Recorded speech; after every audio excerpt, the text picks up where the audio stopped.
श्रीमा श्री अरविंद यही श्री अरविंद पाठचक्र ऑनलाइन माध्यम प्रदान करथिबा भाई बापा मान नमस्कार। आज आलोच्य विषय मनुष्यर इच्छा और दिव्य परमशतांकर इच्छा। मनुष्यर इच्छा और दिव्य परमशतांकर इच्छा प्रसंग रे आलोचना करबा निमंते सुंदरगढ़ जिला राउरकेलार रणजीत दास को अनुरोध करुछि। रणजीत भाई तांकर वक्तव्य प्रदान करंतु। करुणा महिमा परम प्रभु श्री अरविंद, उपस्थित समस्त मातृप्रेमी अपा भाई मान को मोर प्रणाम। इच्छा को नहीं की विल को नहीं की विषयटी एवं से इच्छाटी मनीषर ना से इच्छाटी भगवानंकर, ये दीटा भितरे कौन समानता अच्छी ना विषमता अच्छी।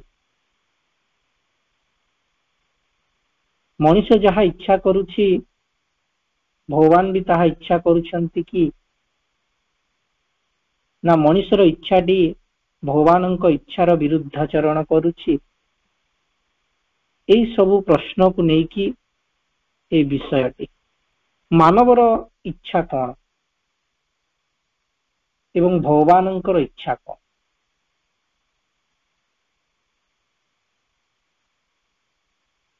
मानवर इच्छा हो कि भगवानंकर इच्छा हो, आमे प्रथमे ए इच्छा व विल टी कौन ताकु बुझिबा। बहुत समय रे सबु जिनसटी को आमे विल कहि कि कहू, किंतु वास्तव रे आमे जहा चाहूछु सबु कोन विल। तो एठी गोटे जगह रे ए विल बा इच्छा शब्दटी को एक्सप्लेन करूछंती। कहले जे will is not mental effort. मु गोटे जिनस मानसिक भाव रे चेष्टा करूछि करिया ताकू कहूछि मु एटा मु इच्छा करूछि कहि मनटा मोर सेथिरे विनियोग होउछि। मु मो मनटी को लगेइछि से कामटी करिवा पई, तेणु मु कहूछि जे एटा मु इच्छा करूछि। किंतु एठी कहउछन्ती will is not mental effort. गोटे मानसिक भाव रे गोटे जिनस को प्रचेष्टा करिवाटी इच्छा नुहे, विल नुहे। It is not the vital push which men use in general to satisfy their desires. आम भितर गोटे कामना रही, कौन सी विषय भी कामनाटी रही, ताकू परिपूरण करने पाई आमर प्राण कौन करुछि भाइटाल पुश। गोटे प्राण आगो को ठेलुछि हमको जे तू ए कामटा कर, ए डिजायर टाकू परिपूर्ण कर। तो इच्छाटा सेटा कि मु गोटे कामनाटे मो भितरे अछि ताकू परिपूर्ण करिवा पे मोर प्राण मते आगो को ठेलुछि, ताले मु कहिबि कि सेटा मोर इच्छा कहि कि कहूछु, मु सेटा मोर इच्छा कहि कि कहूछु। किंतु विल टिकू एठी टिके भिन्न भाव रे रखा जाइछि। Will is not mental effort, it is not vital push. ता गोटे प्राणिक प्ररोचना नुहे जोटा कि मनीष व्यवहार करे निजर कामनाटी को परिपूर्ण करिवा पई। It is not strong wishing either.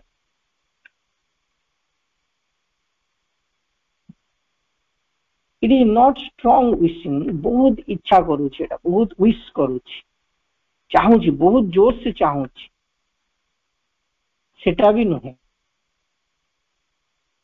will is not a struggling। ए जेतिकी भी जेते बेले कामनाटा आसुछि मु ताको पाइबा को इच्छा करूछि बा स्ट्रगल करूछि, से स्ट्रगल भी नुहे। माने गोटे कष्ट पाई कि चेष्टा करबा। स्ट्रगल माने कोन गोटे जिनसटी हो नथिबो ताकू जेमती हेले करिया को चेष्टा करिवा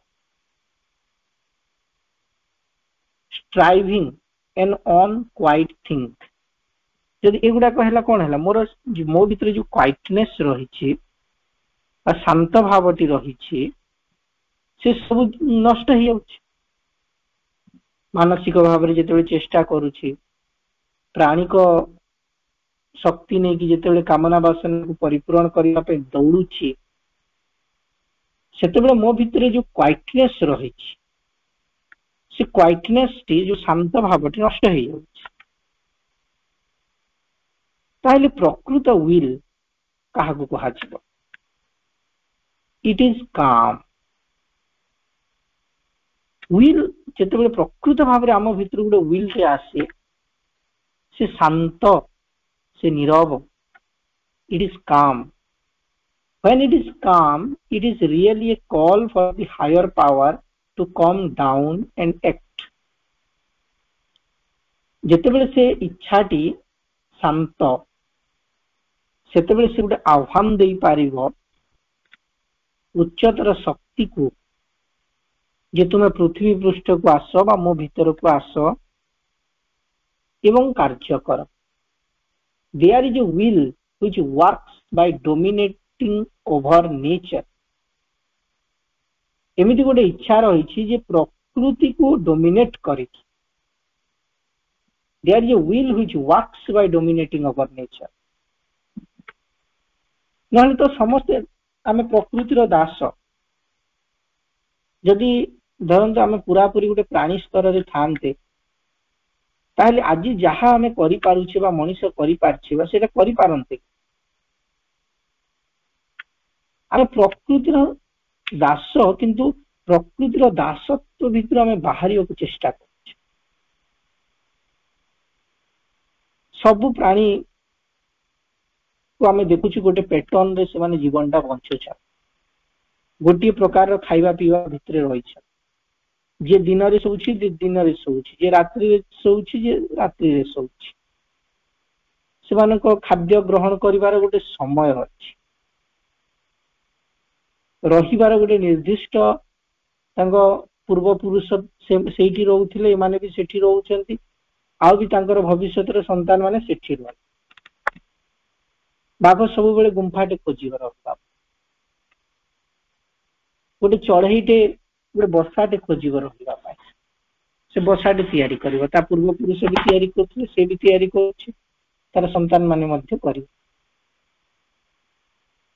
जदि गोटे हाथी गछपत्र खाइकरी बंचुछि ताले से गछपत्र ही खाइबो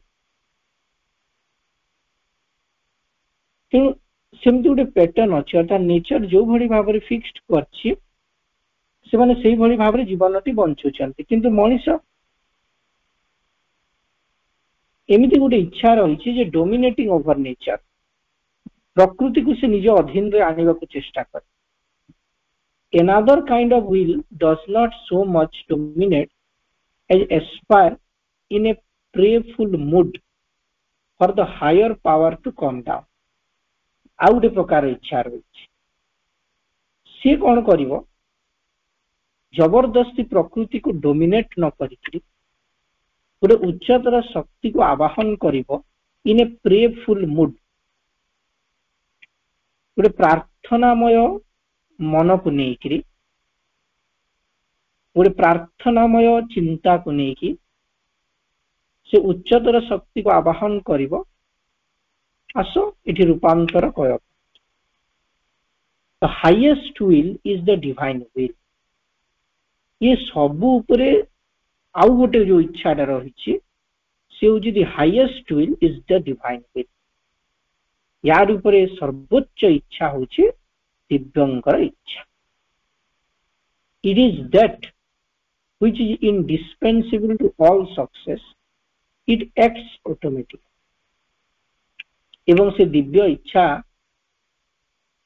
निश्चित भाव रे it is that which is indispensable to all successes अनिवार्य भाव रे से दिव्य इच्छा सफल इट एक्ट्स ऑटोमेटिक से तार निजे निजे काम कर आम कि आमर साहाय्य से कहूनी आम कि न कले कले से कहूनी से निरंतर भाव में कार्य करुछि से दिव्य इच्छा आ ताकू प्रतिरोध कला भया सामर्थ्य आ कहार ना से माँ गोटे जगह कहते no human will can finally prevail against the divine will कौन सी मानविक इच्छा जिते शक्तिशाली से मनुष्य ही था ना कहीं जहा इच्छा करू ना कहीं भगवान जोटा इच्छा करछंती से इच्छा को केबे भी क्रॉस करकी बा ताकू बंद करि पारिबो नाही no human will can finally prevail against the divine will आमे आम इतिहास को जदि जिबा केते बड़ बड़ सबु दुर्दांत असुर देखी शक्तिशाली भी देखी बहुत प्रबल शक्ति किंतु भगवान जहाँ इच्छा करछंती से इच्छाटी को से काटी पारे गोटे समय वर्तमान कथा चिंता करके देखन किछि समय आगुरु इंग्लैंड जहाँ को हमें ब्रिटिश साम्राज्य कहते कहा जाए जे ब्रिटिश साम्राज्यर सूर्य केवे अस्त हुए अर्थात से समग्र पृथ्वी रे निजर आधिपत्य विस्तार करके रखिथिला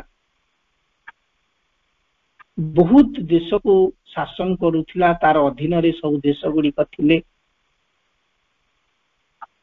एवं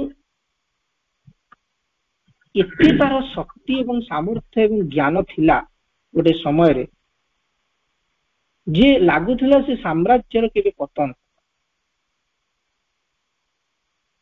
भारत को छाड़ीबार 100 वर्ष भी हेनी किंतु वर्तमान एई 70 वर्ष भितरे इंग्लैंड रो कोठी रही एवं भारत कोठी अछि भारत रो विज्ञान कोठी अछि तांकर विज्ञान कोठी अछि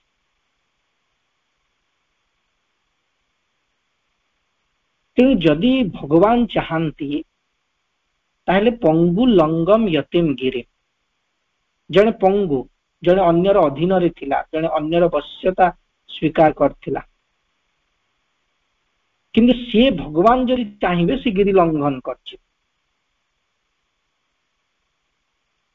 वर्तमान आमे सेया देखुछि गोटे विराट विराट साम्राज्यर पतन होछि एवं जो साम्राज्य जार किसी अस्तित्व ही नथिला आज समग्र विश्व तार कथा शुणुछि किंतु तार भी गोटे शर्त रही जदि से अग्रगति भितरे ता भितरे भी जदि अहंकार आसीबो ता भितरे भी जदि गर्व आसीबो ताहले भगवान पुणी अन्य किछि चिंता करि पार सेठिपाई माँ कहले तुम जेते बड़ हो जाओ जेते जहाँ करूच कर भगवान ही जीते भगवान जहाँ चाहिए ताहा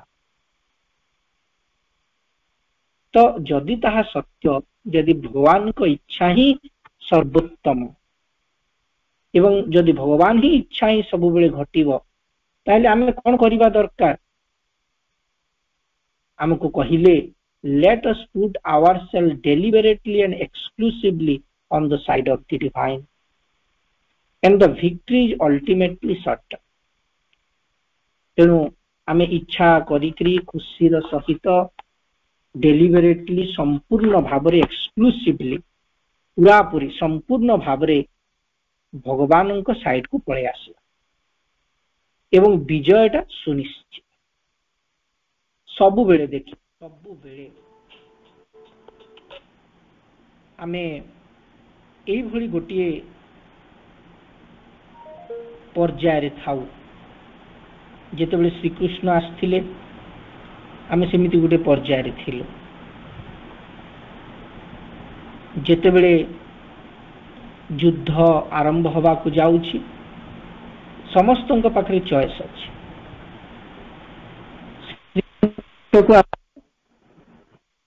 ନା ଦୁର୍ଯ୍ୟୋଧନ ପକ୍ଷକୁ ଯିବ, ଅର୍ଜୁନ ପଟରୁ ଯୁଦ୍ଧ କରିବ ନା ଦୁର୍ଯ୍ୟୋଧନ ପଟରୁ ଯୁଦ୍ଧ କରିବ, ସମସ୍ତଙ୍କ ପାଖରେ ଚଏସ୍ ଅଛି। ଅର୍ଜୁନ ମହାପରାକ୍ରମଶାଳୀ, ଶକ୍ତିଶାଳୀ, ତା ପାଖରେ ସୈନ୍ୟ ସାମନ୍ତ ଅର୍ଥ ଅସ୍ତ୍ର ଶସ୍ତ୍ର କିଛି ଅଭାବ ନାହିଁ, କାହିଁକି ସେ ରାଜା ବର୍ତ୍ତମାନ। ଆଉ ଏମାନେ ବନରେ ବୁଲୁଥିଲେ, ବନବାସରେ ଥିଲେ, ତାଙ୍କ ପାଖରେ ବିଶେଷ ସେମିତି କିଛି ଜିନିଷ ନାହିଁ ଯେତିକି ଶକ୍ତି ବର୍ତ୍ତମାନ ଦୁର୍ଯ୍ୟୋଧନ ପାଖରେ ରହିଛି। ଲାଗୁଛି ଯେ ଅର୍ଜୁନ ଦୁର୍ବଳ, ଦୁର୍ଯ୍ୟୋଧନ ଶକ୍ତିଶାଳୀ। ତେଣୁ ଲାଗୁଛି ସିନା, କିନ୍ତୁ ଜିତିବ କିଏ? ଯୋଉପଟେ ଭଗବାନ ଅଛନ୍ତି ସେଇପଟେ ହିଁ ବିଜୟ ହେବ। ବିଳମ୍ବ ହେଇପାରେ କିନ୍ତୁ ବିଜୟ ସୁନିଶ୍ଚିତ। ବର୍ତ୍ତମାନ ବି ସେମିତି ଗୋଟେ ସମୟ, ଆମ ପାଖରେ ସବୁବେଳେ ଦିଟା ରାସ୍ତା ଅଛି, ସତ୍ୟର ମାର୍ଗକୁ ଧରିକି ଚଳିବା ନା ଅସତ୍ୟର ମାର୍ଗକୁ ଧରିକି ଚଳିବା। ଅସତ୍ୟର ମାର୍ଗକୁ ଧରିକିରି ଆମେ ତଥାକଥିତ ଆମ କାମନା ବାସନାର ପରିପୂରଣ କରି ଚାଲିବା, ଯେକୌଣସି ଉପାୟରେ ବି ଅର୍ଥ ଉପାର୍ଜନ କରିବା, ଅନ୍ୟାୟ ହଉ ନ୍ୟାୟ ହଉ କିଛି ନ ଦେଖିବା ଏବଂ ଗୋଟେ ଅନ୍ଧକାର ଭିତରକୁ ପ୍ରବେଶ କରିଯିବା, କିମ୍ବା ସତ୍ୟର ମାର୍ଗକୁ ନେଇକି ଜୀବନ ବଞ୍ଚିବା। ସତ୍ୟର ମାର୍ଗରେ ବଞ୍ଚିଲେ ଜୀବନ କୁଆଡକୁ ଯିବ ଏବଂ ଅସତ୍ୟର ମାର୍ଗରେ ବଞ୍ଚିଲେ ଜୀବନ କୁଆଡକୁ ଯିବ। ତେଣୁ ଏଠି ଆମକୁ ବାଛିବାକୁ ପଡିବ ଯେ ଆମେ ଭଗବାନଙ୍କର ପକ୍ଷ ନେବା ନା ଆମେ ଅସତ୍ୟର ପକ୍ଷ ନେବା। କାହିଁକି କୌଣସି ମାନବିକ ଇଚ୍ଛା ଭଗବାନଙ୍କ ଇଚ୍ଛା ବିରୁଦ୍ଧରେ ଶେଷ ପର୍ଯ୍ୟନ୍ତ ତିଷ୍ଠି ପାରିବ ନାହିଁ। ସତ୍ୟ ହିଁ ବିଜୟ ଲାଭ କରିବ, ଧର୍ମ ହିଁ ବିଜୟ ଲାଭ କରିବ, ଭଗବାନ ହିଁ ବିଜୟ ଲାଭ କରିବ। ସେଥିପାଇଁ ଶ୍ରୀ ଅରବିନ୍ଦ ଗୋଟେ ସମୟରେ ଗୋଟେ ମେସେଜଟେ ଦେଇଥିଲେ,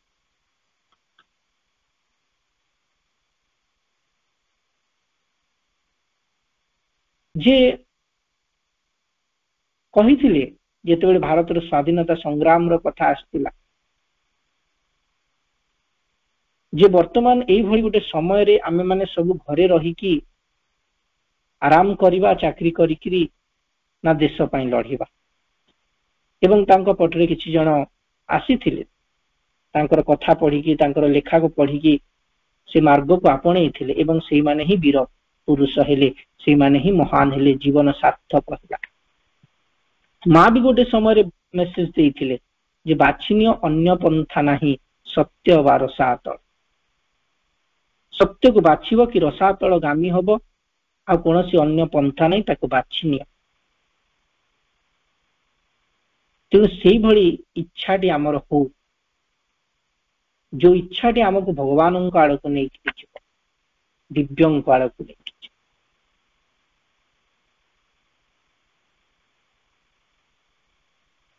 The ultimate spiritual source of our human will is the divine will which governs the world. ଆମେ ମଣିଷ କୋଉଠୁ ଆସିଛି? ଭଗବାନଙ୍କ ପାଖରୁ ଆସିଛି ଏବଂ ସେ ଦିବ୍ୟ ଇଚ୍ଛା ହିଁ ବିଶ୍ୱକୁ ପରିଚାଳିତ କରୁଛି। We can immeasurably enhance the power and effectiveness of our human will by aligning it with the divine will. We can immeasurably enhance the power and effectiveness of our human will by aligning it with the divine will. ଆମେ ଯେତିକି ଯେତିକି ଭଗବାନଙ୍କ ଇଚ୍ଛା ସାଙ୍ଗରେ ମିଶି ମିଶି ଯାଉଥିବା ସେତିକି ସେତିକି ଆମର ଶକ୍ତି, ଆମର ଇଫେକ୍ଟିଭନେସ୍ ତାହା ବଢି ବଢି ଯାଉଥିବ, ଏନହାନ୍ସ ହଉଥିବ, ବୃଦ୍ଧି ହଉଥିବ ଇମେଜରେବଲି, କଳନାତୀତ ଭାବରେ, ଯାହାକୁ ଗଣି ହବନି, ଯାହାକୁ କଳନା କରିହବନି, ଯଦି ଭଗବାନଙ୍କ ପକ୍ଷରେ ଆମେ ଆସିବା। ଆମର ଶକ୍ତି ଏବଂ ସାମର୍ଥ୍ୟ ସମର୍ଥ ଭାବରେ ବଢିବ।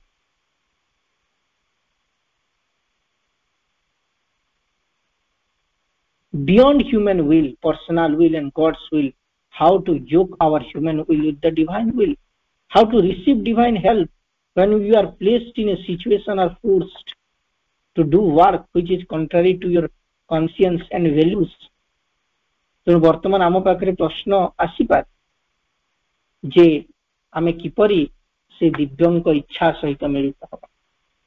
ଏବଂ ଯେତେବେଳେ ଆମେ ଗୋଟେ ମାନବିକ ଇଚ୍ଛା ଭିତରେ ବଞ୍ଚୁଛୁ ସେତେବେଳେ ଆମର ଗତିଟି କୁଆଡେ ହଉଛି। ତାପରେ ବର୍ତ୍ତମାନ କଣ ପୃଥିବୀରେ ଯାହା ଘଟୁଛି ତା ଭଗବାନଙ୍କ ଇଚ୍ଛା ନୁହେଁ କି? କାହିଁକି ଆମେ କହୁଛୁ ଯେ ସୃଷ୍ଟିଟା ହଉଛି ଭଗବାନ, ତାହେଲେ ଯାହା ଘଟୁଛି, ଧର ଆମେ ଯାହା କରୁଛୁ ସବୁ କିଛି କଣ ଭଗବାନଙ୍କ ଇଚ୍ଛା ନୁହେଁ?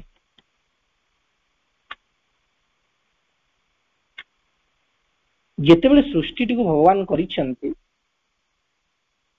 ଯେତେବେଳେ ମଣିଷ ଆସିଛି ସେତେବେଳେ ଯେମିତି ନିୟମଟା ଟିକେ କୋହଳ କରାଯାଇଛି। ଆଗରୁ ସବୁ କାମ ଭଗବାନ ପ୍ରକୃତି ଭିତରେ ଦେଇକି ସେ କରୁଛି।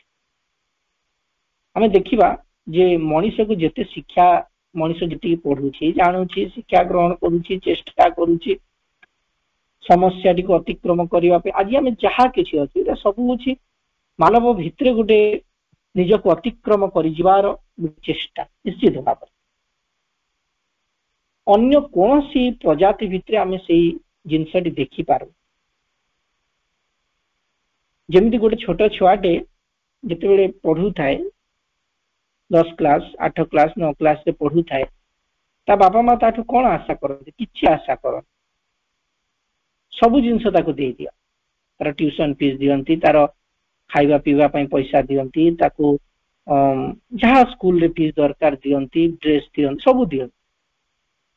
ସେତେବେଳେ କୌଣସି ବି ବାପା ମା କୁହନ୍ତି ଯେ ମୋ ପୁଅ ମତେ ପଇସା ଦଉ କହିକି କିମ୍ବା ସାହାଯ୍ୟ କରୁ କହିକି, ସବୁ ଜିନିଷ ବୁଝନ୍ତି ଏ ରୁ ଜେଡ୍।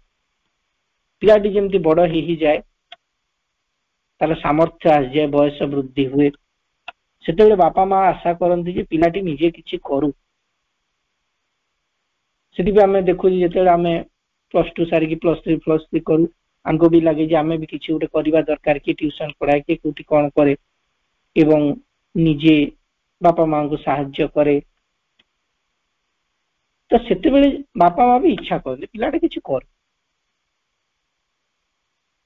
ଯଦି ଆମେ ସେମିତି ସୃଷ୍ଟିଟାକୁ ଗୋଟେ ଦେଖିବା ଯେ ଭଗବାନ ଆମର ଯିଏକି ପିତା, ଆମେ ଏଇ ଯୋଉ ଇଭଲ୍ୟୁସନ ବା ବିବର୍ତ୍ତନଟି ଯେ ପର୍ଯ୍ୟନ୍ତ ମଣିଷ ପର୍ଯ୍ୟନ୍ତ ପହଞ୍ଚି ନଥିଲା, ମିଲିୟନ ମିଲିୟନ ଇୟର୍ସ ଦେଇକି, ଯୁଗ ଯୁଗ ଦେଇକି ସେ ତାଙ୍କ କାମଟି ନିଜେ କରିଚାଲିଛି।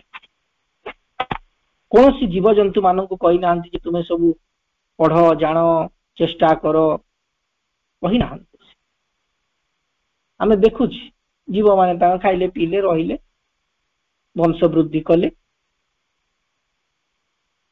ଆଉ ତା ଭିତରୁ ଭିତରୁ ଭଗବାନ ମାଙ୍କଡ ତିଆରି କଲେ, ମଣିଷ ତିଆରି କଲେ, କାହାକୁ କିଛି ନାହିଁ, କିଛି କହିନାହାନ୍ତି, କରିଚାଲିଛନ୍ତି। ସେ ତାଙ୍କର ରିସୋର୍ସ, ତାଙ୍କର ବୁଦ୍ଧି, ତାଙ୍କର କ୍ଷମତା ସବୁ ଲଗେଇକି କରିଚାଲିଛନ୍ତି।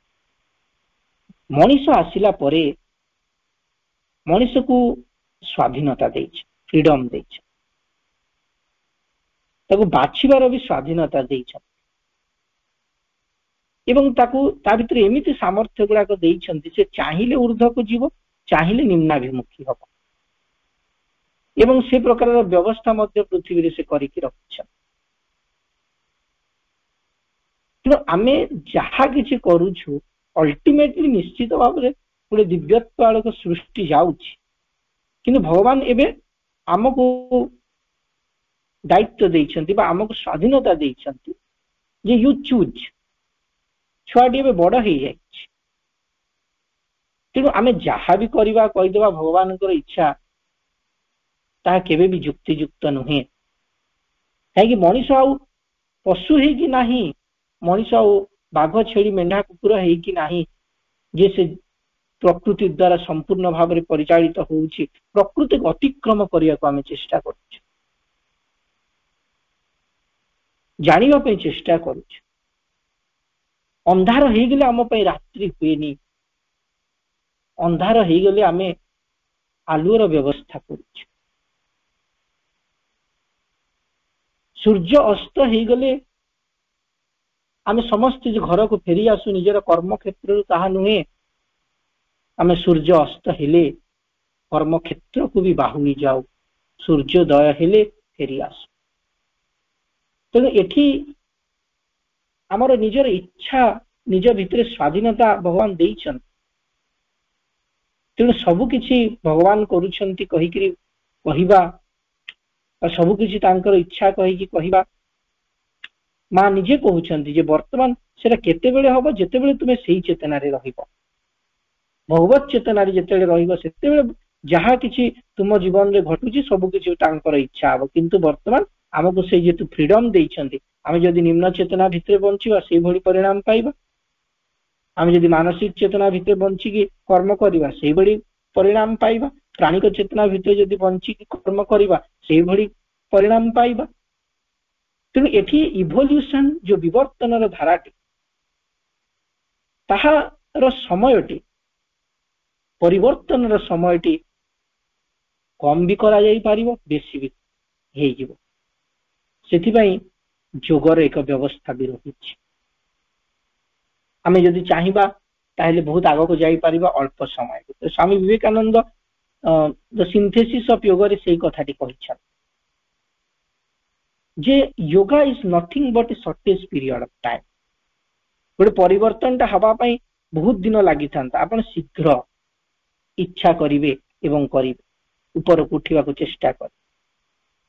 ଧର ମୋ ଭିତରେ କ୍ରୋଧ ଅଛି, ମୁଁ ଯଦି ଗୋଟେ ନର୍ମାଲ ଜୀବନ ଯାପନ ଭିତରେ ରହିବି ତାହେଲେ ସେ କ୍ରୋଧଟି ପରିବର୍ତ୍ତନ ତ ହବ, କିନ୍ତୁ ବହୁତ ସମୟ ଲାଗିବ। ହୁଏତ ଏଇ ଜନ୍ମର ଶେଷ ଭାଗରେ ମୁଁ ବୁଝିପାରିବି ଯେ କ୍ରୋଧଟା ଖରାପ କହିକି, ନାନା ପ୍ରକାର ଯେତେବେଳେ ଆଘାତ ମିଳିବ ମୁଁ ବୁଝିପାରିବି ଯେ ନା ମୋ କ୍ରୋଧଟା ଖରାପ ଥିଲା କହିକି। କିନ୍ତୁ ଯଦି ଯୋଗର ପ୍ରକ୍ରିୟା ଭିତରେ ମୁଁ ଯାଏ ତାହେଲେ ମୁଁ ସେଇ କ୍ଷଣି ଆଜି ଏବେ ବୁଝିଯିବି ଯେ କ୍ରୋଧଟା ଖରାପ ଏବଂ ମୁଁ ତାକୁ ଅତିକ୍ରମ କରିବାକୁ ଚେଷ୍ଟା କରେ। ତେଣୁ ଯୋଗ ପରିବର୍ତ୍ତନଟିକୁ ଶୀଘ୍ର ତ୍ୱରାନ୍ୱିତ କରିଦିଏ। ତେଣୁ ଏଠି ସବୁ କିଛିର ବ୍ୟବସ୍ଥା ରହିଛି। ତୁମେ ପୁରାପୁରି ଷ୍ଟେଟିକ ହେଇକି ରହିଯାଇପାର, ନିମ୍ନାଭିମୁଖୀ ହେଇପାର, ଉର୍ଦ୍ଧ୍ୱକୁ ଯାଇପାର। ଭଗବାନ କହିଛନ୍ତି ଲେଟ୍ସ ପ୍ଲେ ଦେମ୍। ଏଟା ହଉଛି ଗୋଟେ ଦିବ୍ୟ ଲୀଳା ଚାଲିଛି ଏଠି, ଆମକୁ ସେଥିପାଇଁ ସେ ଫ୍ରିଡମ ଦେଇଛନ୍ତି, ସ୍ୱାଧୀନତା ଦେଇଛନ୍ତି। ତେଣୁ ଯାହା ବି କରିକି ଆମେ ତାଙ୍କର ଇଚ୍ଛା କହିପାରିବା। ଏବଂ ଏଠି ବିରୋଧୀ ଶକ୍ତି ମାନେ ବି ରହିଛନ୍ତି, ସେ ବିରୋଧୀ ଶକ୍ତି ମାନଙ୍କୁ ବି କାର୍ଯ୍ୟ କରିବାର ସୁଯୋଗ ଦିଆହେଇଛି ଆମକୁ ଚେକ୍ କରିବା ପାଇଁ, ଆମର ଗତିଟିକୁ ଦରକାର ପଡ଼ିଲେ ତ୍ୱରାନ୍ୱିତ କରିବା ପାଇଁ। ଏବଂ ଦିଟା କାରଣ ହେଇପାରେ, ମାଙ୍କୁ ଏ ବିଷୟରେ ପ୍ରଶ୍ନ କରାହେଇଛି, ଯଦି ମୋ ଜୀବନରେ କିଛି ଯଦି ଅସୁବିଧା ଆସୁଛି, ଧରନ୍ତୁ ମୋ ଜୀବନରେ ଗୋଟେ ଅସୁବିଧାଟା ଆସିଗଲା, ହେଲେ ସେ ଅସୁବିଧାଟା ମୋ ଜୀବନ କାହିଁକି ଆସିଲା, ମୁଁ ପ୍ରଶ୍ନ ପଚାରି ପାରିବି କାହିଁକି ମୋ ଜୀବନକୁ ଅସୁବିଧା ଆସିଲା। ଅନେକ ଜଣ ଏଇ ଉତ୍ତର ଦେବେ ଯେ ଭଗବାନ ଆମକୁ ସଚେତନ କରିବାକୁ ଚାହୁଁଥିଲେ, ସେଥିପାଇଁ ସେ ଅସୁବିଧାଟା ଆସିଛି କହିକି ଆମେ ସଚେତନ ହେବା, କଣ ଭୁଲ କରୁଛୁ ଜାଣିପାରିବା, ଆଉ ଭୁଲଟା କରିବାନି। ଗୋଟିଏ ଦୃଷ୍ଟିରୁ ଦେଖିଲେ ଏଟା ଠିକ ବୋଲିକି ଆମକୁ ଲାଗୁଛି ଯେ ଅସୁବିଧାଟା ଆସିଲେ ଆମେ ସତରେ ସଚେତନ ବି ହଉଛୁ। ଗୋଟେ ଭୁଲ କାମଟେ କରୁଛୁ, ପରିଣାମ ଯଦି ଧର ଜଣେ ଚୋରି କରୁଛି ତ ପୋଲିସ ଧରିଦେଲା କି ମାଡ଼ ଖାଇଲା କଣ ହେଲା, ହେଲେ ସେ ତା ଦ୍ୱାରା ସଚେତନ ହବ। ତେଣୁ ସେ ଅସୁବିଧାଟା ତାକୁ କିଛି ପରିମାଣ ହେଲ୍ପ ବି କରୁଛି। କିନ୍ତୁ ମା ଏଠି ସ୍ପଷ୍ଟ ଭାବରେ କହୁଛନ୍ତି ଯେ ଭଗବାନ ଆମେ ଯେମିତି ଚିନ୍ତା କରୁଛୁ ସେମିତି କାମ କରନ୍ତି। ଆମେ ଗୋଟେ ଭୁଲ କରୁଛୁ କହିକି ଅସୁବିଧାଟା ସିଏ ଦଉଛନ୍ତି ଆମକୁ, ସେମିତି ନୁହେଁ। ଭଗବାନ ସେମିତି ଅସୁବିଧା କ୍ରିଏଟ କରନ୍ତି, ବିନା ଅସୁବିଧା କରିକି ମଧ୍ୟ ଆମକୁ ସଚେତନ ସେ କରେଇ ପାରେ। କିନ୍ତୁ କଥାଟି ହଉଛି ଯେ ଯଦି ଆମେ ସେଇ ଭୁଲ କାମଟିକୁ କରୁଛୁ ତାର ପରିଣାମ ସ୍ୱରୂପ ସେ ଅସୁବିଧାଟା ଆସୁଛି, ତା ପରିଣାମ ସ୍ୱରୂପ ସେ ବିରୋଧୀ ଶକ୍ତି ଆସୁଛି। ଭଗବାନ ଜାଣି ଶୁଣିକି କାହାକୁ କଷ୍ଟ ଦିଅନ୍ତିନି, କିନ୍ତୁ ଆମେ ଏମିତିଆ କର୍ମ କରୁଛୁ ଯେ ସେ ପରିଣାମ ପାଇଁ ହିଁ ସେଟା ଆସୁଛି, ତାପରେ ଆମେ ସଚେତନ ହଉଛୁ କଣ ହଉଛି ସେ ଭିନ୍ନ କଥା। ତେଣୁ କଥାଟି ଦି ଆଡୁ ବୁଝା ଯାଇପାରେ। ଏବଂ ମା ଏଇଟା ବାରମ୍ବାର ଗୋଟେ ପିଲାକୁ ଗୋଟେ ଜାଗାରେ କହୁଛନ୍ତି ଯେ ତୁମେ କେବେ ବି ଭାବ ନାହିଁ ଯେ ଭଗବାନ ଜାଣି ଶୁଣିକି ଆମକୁ କଷ୍ଟ ଖାଲି ଦଉଛନ୍ତି, ଦୁଃଖ ଦଉଛନ୍ତି, ତାହା ନୁହେଁ। ଆମେ ସେମିତି କରୁଛୁ କହିକିରି ଆମେ ସେମିତି ଅବସ୍ଥା ଆମ ଜୀବନ ଭିତରକୁ ଆସୁଛି, ସେଇଟା ବେଶୀ ସତ୍ୟ। ଏବଂ ବିରୋଧୀ ଶକ୍ତି ମାନେ କାହିଁକି ପୃଥିବୀରେ ଅଛନ୍ତି? ଯେ ପର୍ଯ୍ୟନ୍ତ ଆମେ ତାଙ୍କୁ କାର୍ଯ୍ୟ କରିବା ପାଇଁ ଗୋଟେ ସୁଯୋଗ ଦଉଛୁ ସେ ପର୍ଯ୍ୟନ୍ତ ସେମାନେ ପୃଥିବୀ ପୃଷ୍ଠରେ ଅଛନ୍ତି ଏବଂ ରହିବେ। ଆମେ ତାଙ୍କୁ ସୁଯୋଗ ଦଉଛୁ କର୍ମ କରିବା ପାଇଁ। ଯେମିତି ଆମେ ଆମର ଚତୁଃପାର୍ଶ୍ୱକୁ ଆମ ଧର ଆମେ ଯୋଉ ସହରରେ ରହୁଛୁ, ଆମେ ଜାଣିଛୁ ଆମ ଓଡିଶାରେ ଏବେ ବି କେତେ ସହର ଅଛି ଯୋଉଠି ମଶା ମାଛି ସଂଖ୍ୟା ପ୍ରବଳ, ବଡ ବଡ ଜାଗା ଗୁଡାକ ସମସ୍ତେ ରହୁଛନ୍ତି କିନ୍ତୁ ମଶା ମାଛି ପ୍ରବଳ। ମଶାର ଆକାର, ତାର ସାଇଜ ସବୁ ଅଲଗା। କେତେ ଜାଗା ଅଛି ସେ ସହରରେ ଆପଣ ଏତେ ମଶା ପାଇବେ, କୋଉଠି କେମିତି ଗୋଟେ ଦିଟା ଆସି କାମୁଡିବେ କିନ୍ତୁ ସେତେ ମଶା ପାଇବେନି। ଯଦି ମଶା କଲେକ୍ସନ କରିବେ ସବୁ ଡିଷ୍ଟ୍ରିକ୍ଟରେ ଗୋଟେ ଗୋଟେ ପ୍ରକାର। ତେଣୁ ଏ ଜିନିଷ କାହିଁକି ହେଲା? ଏବଂ ଯେହେତୁ ଆମେ ସେମିତି ଗୋଟେ ଅବସ୍ଥା ସୃଷ୍ଟି କରିଛୁ ସେମାନେ ଅଛନ୍ତି। ଯଦି ଆମେ ପରିଷ୍କାର କରିଦେବୁ, ସବୁଆଡେ ପରିଚ୍ଛନ୍ନ ରଖିବୁ, କୌଣସି ଜାଗାରେ ପାଣି ଜମା ହେବାକୁ ଦବୁନି, ଡ୍ରେନ୍ ଗୁଡାକୁ ଯଦି ଅଣ୍ଡରଗ୍ରାଉଣ୍ଡ କରିଦେବୁ, ତାହେଲେ ସେମାନଙ୍କର ସଂଖ୍ୟା ବି ଧୀରେ ଧୀରେ କମି କମି ଯିବ। ତେଣୁ ଜୀବନ ଭିତରେ ଆମେ କାମନା ରଖିଛୁ, ଜୀବନ ଭିତରେ ଆମେ ଅସତ୍ୟକୁ ନେଇକି ବଞ୍ଚୁଛୁ, ଜୀବନ ଭିତରେ ଆମେ ସେଇଭଳି ଗୋଟେ କର୍ମ କରୁଛୁ କହିକି ସେଇ ଶକ୍ତି ଗୁଡିକ, ବିରୋଧୀ ଶକ୍ତି ଗୁଡିକ ଆମ ଭିତରକୁ ଆସୁଛନ୍ତି। ଭଗବାନ ଜାଣି ଶୁଣିକି କାହାକୁ କଷ୍ଟ ଦିଅନ୍ତିନି। ଭଗବାନଙ୍କ ଇଚ୍ଛା, ଭଗବାନଙ୍କ କର୍ମ, ଭଗବାନଙ୍କର ଚିନ୍ତା ମାନବିକ ଚିନ୍ତା ଭଳି ନୁହେଁ। ଦୋଷୀ ଜଣେ ଦୋଷ କରିଦେଲା କହିକି ଖାଲି ଦଣ୍ଡ ଦେବେ, ସେମିତି ଯଦି ଦଣ୍ଡର ବ୍ୟବସ୍ଥା କରିଥାନ୍ତେ ଆମେ ଏଇଠି କେହି ବଞ୍ଚି ପାରନ୍ତୁ। ସେ ସେଇଭଳି ନ୍ୟାୟପରାୟଣ ନୁହନ୍ତି ଯୋଉଭଳି ନ୍ୟାୟକୁ ନେଇକି ଆମେ ମଣିଷ ମାନେ କାମ କରୁଛୁ, ନ୍ୟାୟ ଅନ୍ୟାୟ କରିକି। ସେ ଗୋଟେ ଭିନ୍ନ ଧାରାରେ କାମ କର। ତାଙ୍କର କାର୍ଯ୍ୟ କରିବାର ଧାରାଟି ଆମ ମଣିଷ ସେ ଜିନିଷଟିକୁ ବୁଝିପାରିବନି। ଯେମିତି ଆମେ ମା ବହିରେ ପଢୁଛୁ ଯେ ଜ୍ଞାନୀକୁ ଦିଅନ୍ତି ଆହୁରି ବୃହତ, ଆହୁରି ଜ୍ୟୋତିର୍ମୟ ଜ୍ଞାନ। ଯାହା ଭିତରେ ଆଗ୍ରହ ଅଛି ତାକୁ ଦିଅ। ଆମେ କହିବା ଯିଏ ଅଜ୍ଞାନୀ ତାକୁ ସିନା ଜ୍ଞାନ ଦବ, ଯିଏ ଜ୍ଞାନୀ ତାକୁ କାହିଁକି ଆଉ ଜ୍ଞାନ ଦଉଛି? ତାଙ୍କ କାମ କରିବାର ଧାରାଟି ଆମ ଧାରା ସହିତ ସମାନ ନୁହେଁ। ତେଣୁ ଏଠି ମଣିଷର ଇଚ୍ଛା ଗୋଟେ ଧାରାରେ ଚାଲିଛି, କାହିଁକି ତାକୁ ସ୍ୱାଧୀନତା ବି ଦିଆ ହେଇଛି କହିକି ସେଇ କଥାଟିକୁ ଆମକୁ ବୁଝିବାକୁ ପଡିବ ଯେ ଆମେ ଚେତନାର ଯୋଉ ସ୍ତରରେ ରହିବା ଆମର ଇଚ୍ଛାଟି ମଧ୍ୟ ସେଇଭଳି ସ୍ତରର ହେଇକି ରହିବ। ଯଦି ଆମେ ଏଇ ଇଚ୍ଛାକୁ ଯଦି ଅତିକ୍ରମ କରିବାକୁ ଚାହୁଁଛୁ ଏବଂ ଦିବ୍ୟ ପରମ ଇଚ୍ଛା ସହିତ ଯଦି ଆମର ଇଚ୍ଛାଟିକୁ ସମ୍ମିଳିତ କରିବାକୁ ଚାହୁଁଛୁ, ତାହେଲେ ଆମକୁ ନିଶ୍ଚିତ ଭାବରେ କିଛି କାର୍ଯ୍ୟ କରିବାକୁ ପଡିବ। ଏବଂ ଭଗବାନ ଆମ ଜୀବନରେ ଯୋଉ ଅସୁବିଧା ଗୁଡିକ ଆସୁଛି ଭଗବାନ ତାକୁ ସେମିତି ପଠଉନାହାନ୍ତି। ଆମେ ଯୋଉ ଭଳିଆ କର୍ମ କରୁଛୁ ତାର ପରିଣାମ ସଦୃଶ୍ୟ ଆମ ପାଖକୁ ସେଇ ଜିନିଷ ଗୁଡିକ ଆସୁଛି।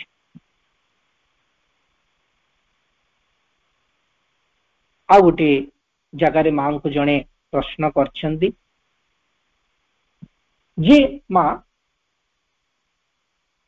ଆମେ ନିଜକୁ ସେଇ ଦିବ୍ୟ ପରମ ଇଚ୍ଛା ରୂପେ କିପରି ପରିବର୍ତ୍ତନ କରିଦେଇ ପାରିବା, ବା ଆମେ ନିଜର ଇଚ୍ଛାକୁ କିପରି ଦିବ୍ୟ ପରମ ଇଚ୍ଛାରେ ପରିବର୍ତ୍ତିତ କରିଦେଇ ପାରିବା। ଏଇଟା ତ ହଉଛି ସବୁଠାରୁ ମୁଖ୍ୟ କଥା ନା। ଯେତେବେଳେ ମୁଁ ସଚେତନ ହେଲି ଯେ ଭଗବାନଙ୍କ ଇଚ୍ଛା ହିଁ ସର୍ବୋତ୍ତମ ଏବଂ ଭଗବାନଙ୍କ ଇଚ୍ଛା ହିଁ ଫାଇନାଲି ଜୟଲାଭ କରିବ, କୌଣସି ମଣିଷର ଇଚ୍ଛା ଜୟଲାଭ କରିବନି, ତାହେଲେ ଯଦି ମୁଁ ଏମିତି ଇଚ୍ଛା କରନ୍ତି ଯାହା ଭଗବାନ ଇଚ୍ଛା କରୁଛନ୍ତି ତାହେଲେ ସମସ୍ୟାର ସମାଧାନ ହେଇଯାଆନ୍ତା। ଅର୍ଥାତ ମୁଁ ତାହା କରନ୍ତି ଯାହା ଭଗବାନ ମୋ ଭିତରେ ଦେଇକି କରିବାକୁ ଚାହୁଁଛନ୍ତି।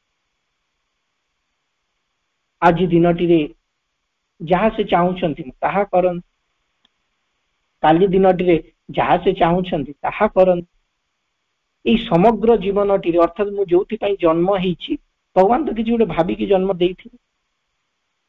ସେ କଣ ଭାବିଛନ୍ତି ସେ ଅନୁସାରେ ମୁଁ ଜୀବନଟିଏ ବଞ୍ଚି ଯାଆନ୍ତି। ମତେ ଯାହା ସେ ଚାହିଁଛନ୍ତି କରିବା ପାଇଁ ମୁଁ ତାହା ହେଇଯାଆନ୍ତି।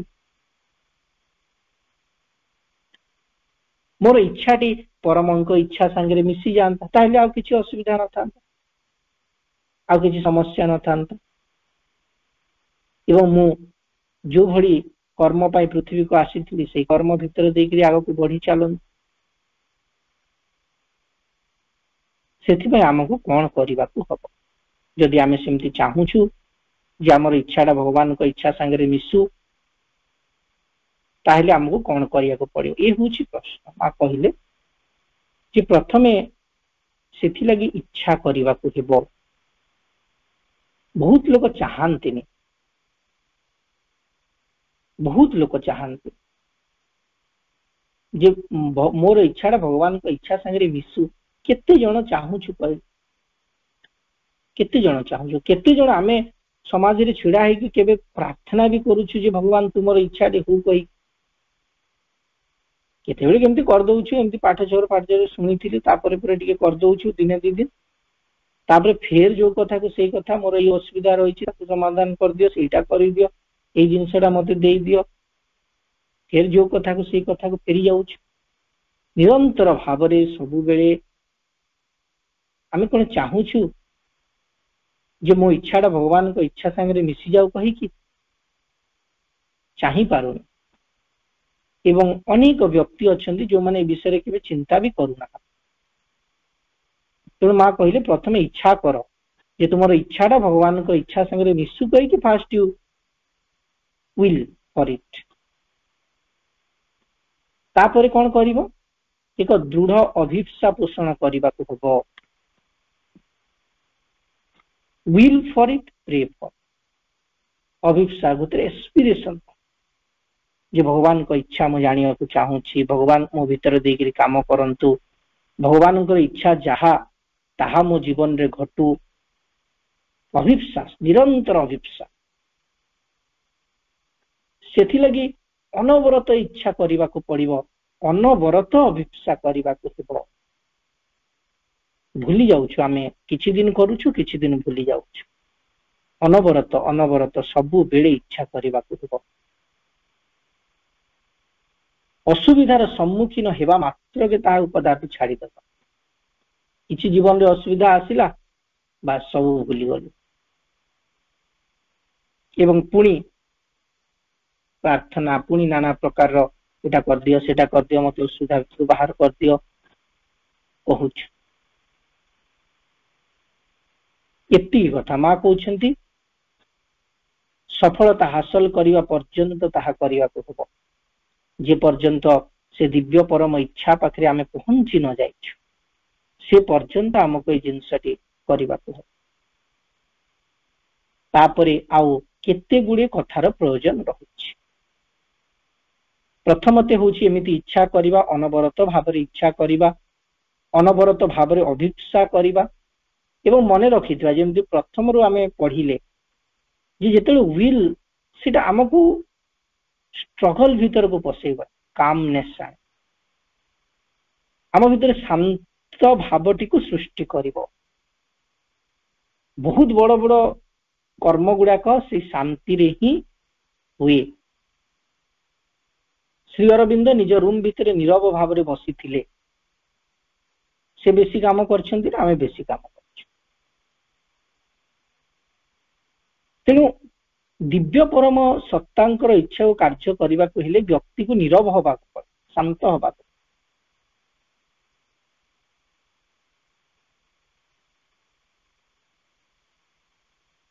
तापरे आउ किछि कथा कहउछंती करबा पई स्वार्थपर होबो ना खाली निज कथा निज परिवार निज बंधु कुटुंब निजे भलकी रहिबा स्वार्थपर क्षुद्र संकीर्ण मन रखिबो नाही तुम मनटी को अत्यंत क्षुद्र गोटे सीमितता क्षुद्र चिंता निज संकीर्ण मन भितरे बंचिबा विशाल हबानी एमती गोटे संकीर्ण मन को लेकिन बंचिले तुम्हें से दिव्य परम सत्तांकर इच्छा को निज जीवन रे कार्यकारी करे पारि संकीर्ण मन होछि सेही भଳି निजर अहंकार रे चारिपटरे घोरी बुलवा छोट छोट सुख सुविधा स्वाच्छंद्य पाई जीवन बंचिबा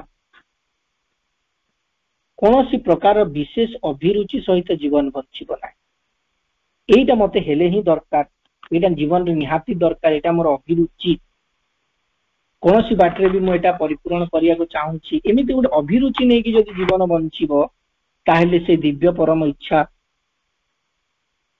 ଜାଣିପାରିବ।